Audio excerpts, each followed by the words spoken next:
एक तो दिल्ली के प्रॉपर्टी डीलर इतने ओवर कॉन्फिडेंट लोग हैं यार, ये आपको बेच देंगे आप ही को कि कैश यहाँ रख दो, हाँ जाओ बेटा खुद के साथ जाओ और खुश रहना बेटा, ठीक है।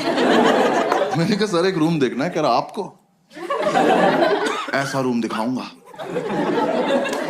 मजा आ जाए। मैंने कहा आप पर्सनल क्यों हो रहे हो, सिर्फ रूम दिखाओ, मजे मैं ले लूंगा। रूम दिखाने ले गया, सारी बिल्डिंग एक जैसी कभी भी गिर सकती हैं और लिफ्ट का कॉन्सेप्ट नहीं हुआ। हम एक बिल्डिंग में घुसे, हम सीढ़ी चढ़े और हम चढ़ते ही रहे। 3 घंटे बाद मैंने इसका हाथ पकड़ लिया। मैं कहा ब्रोकर भैया मजा नहीं आ रहा।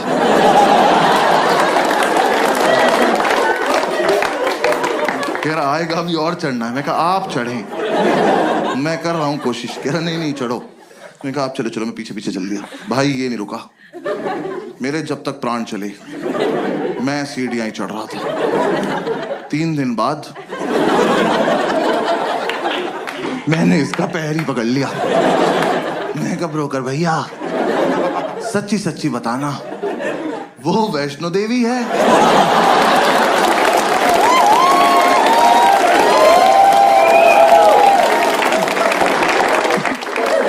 यहां तक आ ही रहे थे तो कटरा पे चाय पिला देते एक बार। अब अगर इससे ऊपर जाना है ना 2 पिट्ठू मंगा लो प्लीज। अब मैं अपने दम पे तो नहीं चढ़ पाऊंगा। मेरे दोनों घुटने खुल गए यार, मेरे लेफ्ट घुटने की एब्स बन चुकी थी। ये ले जाए जा रहा है। मैंने आपसे ये थोड़ी ना कहा था मुझे एक रूम दिखाना और हत्या कर देना मेरी। अबे ये रोज करना पड़ेगा। यूपीएससी छोड़ो, इसकी तैयारी कराओ पहले। भैया जो दिखाना है यही दिखा दो, भैरव बाबा तक नहीं जाएंगे।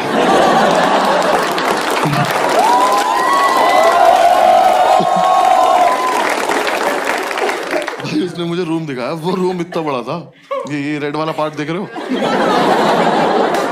इसका आधा कर दो। उन्होंने ऐसे गेट खोला, कहता कम इन। मैं कहा वेयर टू गो नाउ? मैं कहा वेयर इज इन? कह रहा ये। मैं कहा सर हम इसके लिए चढ़ाई कर रहे थे। कह रहा यही है वो प्रॉपर्टी। प्रॉपर्टी खुदा का तो खौफ कर। मैंने वो पूरा देखा। मैं कहा सर कितने पैसे मिलते हैं यहाँ पे रहने के?